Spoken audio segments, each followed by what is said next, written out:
سنا کر کے عرض کر رہا ہوں ہلاکت کا آ گئے تو نسمت ہو جانا، ہمارا گھر لٹ جائے گا، ہماری چابیاں چلی جائیں گی، ہمارے کواڑ دروازے بند ہو جائیں گے۔ اس نے یاد امتی اگر بے گھر جا رہا ہے آپ کی طرف سے مدد آ جائے اور آئے گی، میرا یقین ہے مدینے سے آواز آئے گی۔ آج یہ ظالم کتے اگر تمہارا دروازہ بند کرتے ہیں، انتظار کرو انتظار کرو، کچھ دیر کی خاموشی ہے پھر شور آئے گا۔ آج کتوں کا وقت ہے، کل ہمارا دور آئے گا۔ نعرے تکبیر، نعرے رسالت۔ یا رسول اللہ، تیرے عشق کی بدولت مجھے زندگی ملی ہے، واہ کیا بات ہے، میری بات بن گئی ہے تیری بات کرتے کرتے۔ سبحان اللہ، ہے جو زندگانی باقی یہ ارادہ کر لیا ہے، تیرے منکروں سے آقا میں مروں گا لڑتے لڑتے۔ کیا بات ہے، سبحان اللہ۔ بڑی عجیب بات ہے، میں آپ حضرات کے درمیان یہاں آیا، علاقے کی جغرافیت معلوم کرنا میری عادت رہتی ہے۔ اتفاقی بات ہے مولانا شاہد صاحب ازہری نے مجھے بتایا کہ یہ چوک بھی مجاہد چوک کہلاتا ہے۔ سبحان اللہ، مجھے ان کو ہونا بھی چاہیے، اور شاید 17 نمبر بھی ہے کیا بات، جو ہمارے بدر کی تاریخ بھی ہے، کیا بات ہے، سبحان اللہ۔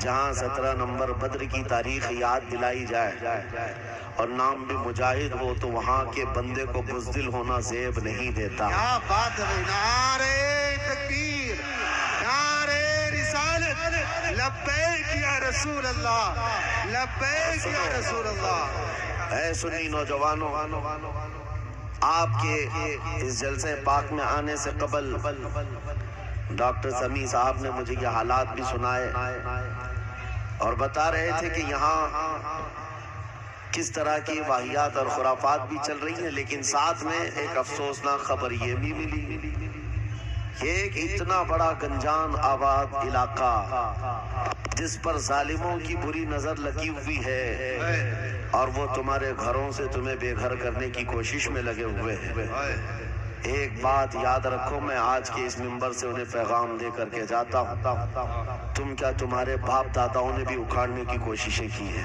کیا بات، اور صرف یہ ایک خطہ نہیں ہے، ایک خطہ نہیں ہے، ان کیڑوں کی تو کوئی حیثیت نہیں، ان کا باپ اسرائیل مل کر غزہ کو کچھ نہیں کر سکا۔ قتل کرنے کا مطلب فنا کرنا نہیں ہوتا۔ اسرائیل جیسی ظالم طاقت جس کے پاس سپر پاور طاقتیں پیٹروٹ میزائل بھی ہیں، دادا امریکہ ساتھ میں کھڑا ہوا ہے، یورپی یونین ساتھ میں کھڑی ہے اور نہتے کنکریاں لے کر کھڑے ہونے والے بچوں کا مقابلہ کر رہے ہیں، اور ایک دو نہیں 10,000 سے زیادہ قتل بھی کر ڈالے، بچوں کو مار بھی دیا، لیکن پیٹ نہیں بھرا، ڈر ختم ہی نہیں ہوا، وہ ڈر ابھی بھی ختم نہیں ہوا۔ ہزاروں کو قتل تو کر لیا لیکن رات کی نیند اور چین ابھی بھی بیکار ہے، غارت ہے، کیونکہ انہیں اندازہ ہے اس بات کا کہ ان میں ایک بھی زندہ باقی رہ گیا تو کل کا وہ صلاح الدین بن سکتا ہے۔ کیا بات، تاریخ دہرائی جا سکتی ہے، تمہارے علاقوں کو اکھاڑ پھینکنے اور اس کو بے گھر کرنے کی ایک ہی سازش ہوتی ہے کہ یہ غلامان امت محمدیہ میں رسول پاک صلی اللہ تعالیٰ علیہ وسلم کی اس امت میں کوئی شیر بیدار نہ ہو جائے، ورنہ کتوں کی نیند حرام کر کے رکھ دے گا۔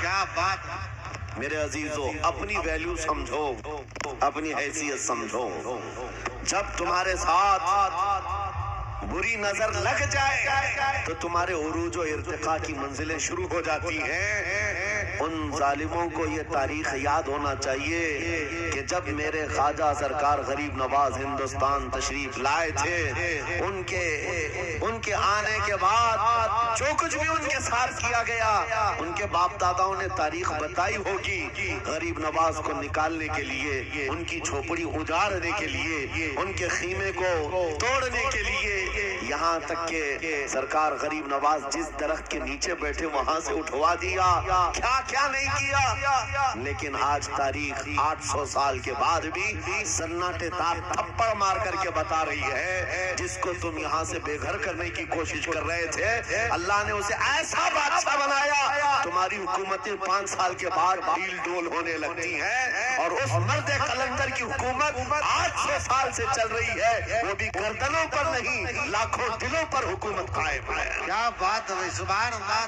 قرآن میں اللہ فرماتا ہے وَأَمَّا مَا يَنْفَعُ النَّاسَ فَيَمْكُثُ فِي الْأَرْضِ، جو لوگوں کو نفع دیتا ہے وہ زمین میں برقرار رہتا ہے۔ قرآن کی یہ آیت پڑھ کر کے میں تمہیں حوصلہ دیتا ہوں، تمہیں یہ حوصلہ دیتا ہوں۔ اللہ نے قرآن میں فرمایا اِنَّ أَرْضِي وَاسِعَةٌ، میری زمین بہت کشادہ ہے، میری زمین بہت کشادہ ہے۔ رب تعالیٰ فرماتا ہے وَلَقَدْ كَتَبْنَا فِي الزَّبُورِ مِن بَعْدِ الذِّكْرِ أَنَّ الْأَرْضَ يَرِثُهَا عِبَادِيَ الصَّالِحُونَ، ہم نے زبور میں یہ لکھ دیا ہے کہ ہم اس زمین کا وارث نیک بندوں کو بنائیں گے۔ سبحان اللہ۔ آپ اس بات کے خوف میں نہ رہیں، اس بات کے خوف میں نہ رہیں۔ عزیزان گرامی وقار، جو کام تمہیں کرنے کے لیے کہا گیا ہے وہ کیا ہے؟ وہ ایک ایسا انقلاب اس زمین سے آنا چاہیے، ایک ایسا انقلاب۔ آپ کو میں ایک بات بتا دوں تاریخ میں جو تمہاری سچویشن اور تمہاری حالت کے مطابق ہو، میں وہ بات کرنے کی کوشش کرتا ہوں تاکہ تمہارے دل پر اثر ہو۔ آپ جس علاقے میں رہ رہے ہیں آپ یہاں کے حالات بہتر جانتے ہیں۔ وہ دن یاد کرو جب نبی پاک صلی اللہ تعالیٰ علیہ وسلم نے اعلان نبوت فرمایا مکہ میں، اور اس کے بعد کفار و مشرکین کا ظلم شروع ہو گیا، غریب صحابہ کو پکڑ کر مارتے تھے۔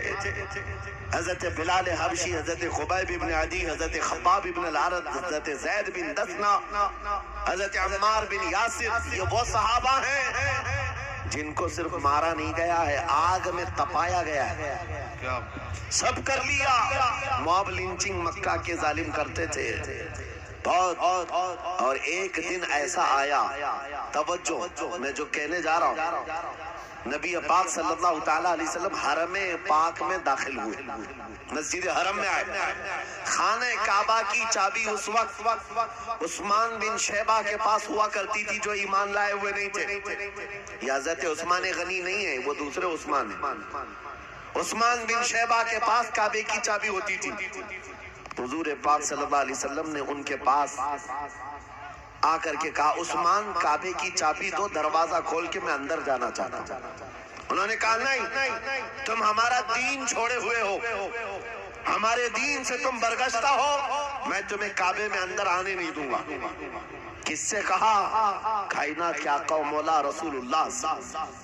حضور نے کچھ نہیں کہا، توجہ، میرے آقا نے فرمایا عثمان یاد رکھنا ایک دن یہ چابی میرے پاس ہوگی، اور یہ چابی میں جس کو چاہوں گا دوں گا، اور قیامت تک اس سے کوئی چابی چھین نہیں سکے گا۔ سبحان اللہ، سبحان اللہ۔ اتنی بڑی بات، جبکہ مکہ کے حالات بہت الگ تھے، جگہ جگہ صحابہ کو مارا جا رہا تھا اور چھپ چھپ کر کے اسلام کی تبلیغ کی جا رہی تھی۔ اس زمانے میں میرے آقا فرماتے ہیں عثمان یہ چابی ایک دن میرے ہاتھ میں ہوگی کعبے کی، میں چاہوں گا عطا کروں گا، اور پھر قیامت تک اس سے کوئی چابی نہیں چھین سکے گا۔ یہ حدیث پاک میں موجود ہے۔ اس دن شہتے پہلے تو مجھے ہنسی آئی، کیونکہ یہ خانہ کعبہ کی چابی کی ذمہ داری عام نہیں ہوتی، خاندانی ہے، برسوں سے چلی ہوئی وراثت کے ساتھ آتی ہے، اور یہ اس طرح سے مجھے کہہ رہے ہیں کہ چابی ان کے پاس چلی جائے گی۔ اور پھر عثمان بن شیبہ کہتے ہیں ان کے حالات دیکھ کر کے تو لگ نہیں رہا تھا کہ چابی جائے گی، لیکن جلال جس انداز میں گفتگو ہو رہی تھی یہ دیکھ کر ڈر بھی لگ رہا تھا کہ کہیں یہ سچ مچ چابی لے تو نہیں لیں گے۔ پھر عثمان بن شیبہ کہتے ہیں وہ حالات بھی آ گئے کہ جب رسول اللہ ہجرت کر کے چلے گئے مکہ سے، صحابہ بھی گھر بار چھوڑ کر چلے گئے، عثمان بن شیبہ کہتے ہیں اب تو دل میرا چوڑا ہو گیا، کہاں مجھ سے چابی لینے کی بات کر رہے تھے، کہاں ان کا گھر بھی نہیں بچا، گھر بھی چھوڑ کر جانا پڑا۔